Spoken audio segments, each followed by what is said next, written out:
మొన్న జరిగినటువంటి వీరరాఘవరెడ్డి ఉదంతానికి సంబంధించినటువంటి వ్యవహారంలో జరుగుతున్న పరిణామాలు ప్రజాశక్తి ఆ రోజున రాసింది ఆర్ఎస్ఎస్ని మనుషులు వెళ్ళి దాడి చేశారన్నటువంటిది రాసిన నేపథ్యంలో అలాంటి తప్పుడు వార్త ఎందుకు అంటూ ప్రజాశక్తికి కౌంటర్గా సీనియర్ పాత్రికేయులందరూ కలిసి రాసిన ఒక బహిరంగ లేఖ. ప్రజాశక్తి దినపత్రిక యాజమాన్యమా మీ అసత్యాల జర్నలిజంను మార్చుకోరా? కొద్ది రోజుల క్రితం భాగ్యనగర్ చిలుకూరు శ్రీ వెంకటేశ్వర దేవాలయం అర్చకులు డాక్టర్ రంగరాజన్ గారి ఇంట్లోకి వెళ్ళి వాద వివాదాలు పెట్టుకుని వారిపై పిడిగుద్దులు వీరరాఘవరెడ్డి బృందం చేసింది. వెంటనే తెలంగాణ ఆర్ఎస్ఎస్ ప్రచార విభాగం ఖండిస్తూ ప్రకటన చేసింది. ఈ దుర్ఘట్ట ప్రచార సాధనాల్లో ప్రచారం జరిగింది. డాక్టర్ రంగరాజన్ గారు 4 సంవత్సరాల కింద హైదరాబాద్ పాత బస్తీలో, గుంటూరులో, నెల్లూరులో మునివాహన సేవని దళితుడిని భుజం మీద ఎక్కించుకుని దేవాలయ ప్రవేశం చేశారు. అంటరాంతరం నిర్మూలన వారి లక్ష్యం. ఈ 3 చోట్ల ఆర్ఎస్ఎస్ సామాజిక విభాగం, సామాజిక సమరసతా వేదిక కార్యకర్తలు పూర్తిగా పాల్పంచుకున్నారు. తర్వాత సామాజిక సమరసతా వేదిక అనేక కార్యక్రమాలు డాక్టర్ రంగరాజన్ గారు పాల్గొన్నారు. దాడి చేసినటువంటి వీరరాఘవరెడ్డి అనే వీరరాఘవరెడ్డి ఆర్ఎస్ఎస్ పరివార సంస్థల వ్యక్తి కాదు.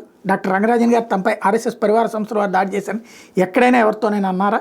ఆర్ఎస్ఎస్ పరివార సంస్థల వారి డాక్టర్ రంగరాజన్ గారిపై దాడి చేశారని, మొదటిసారి డాక్టర్ రంగరాజన్ గారి ప్రగతిశీలక కార్యక్రమాల పట్ల వ్యతిరేకత వీలే దాడి చేశారని ప్రజాశక్తి 2 అసత్య కథనాలు రాసింది.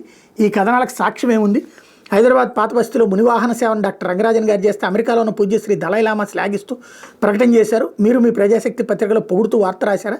మీరు రాసిన కథనాలను ఉపసంహరించుకుంటూ వెంటనే ప్రకటన చేయండి. తెలుగునాట ప్రజాశక్తికి సుదీర్ఘ చరిత్ర ఉంది. అనేక మంది పాత్రేయులకు జన్మ ఇచ్చారు. మీ ఏకపక్ష అసత్య ప్రజా వ్యతిరేక విధానాల వల్ల తెలుగు రాష్ట్రాలు మీరు పరపతిని కోల్పోయారు. ఇలాగే మీ పద్ధతులు కొనసాగిస్తే ఇంకా ప్రజా మద్దతును కోల్పోతారు. జాతీయ సంస్థలు కోల్పోయేదేమి ఉండదు. వార్తను సత్యాలతో వార్తగా రాయాలి. వార్తల్లో ఎర్రకళ్ళ అద్దాల వ్యాఖ్యానాలు చొప్పించకూడదు. తప్పులు చేయడం మామూలు, సవరించుకోవడం విఘ్నత. ఇది శ్యామ్ ప్రసాద్, జాతీయ కన్వీనర్, సామాజిక సమరసత హైదరాబాద్. దుగ్గరాజ్ శ్రీనివాసరావు, సీనియర్ పాత్రికేయులు విజయవాడ. రామకృష్ణ, ఎడిటర్ అగ్ని.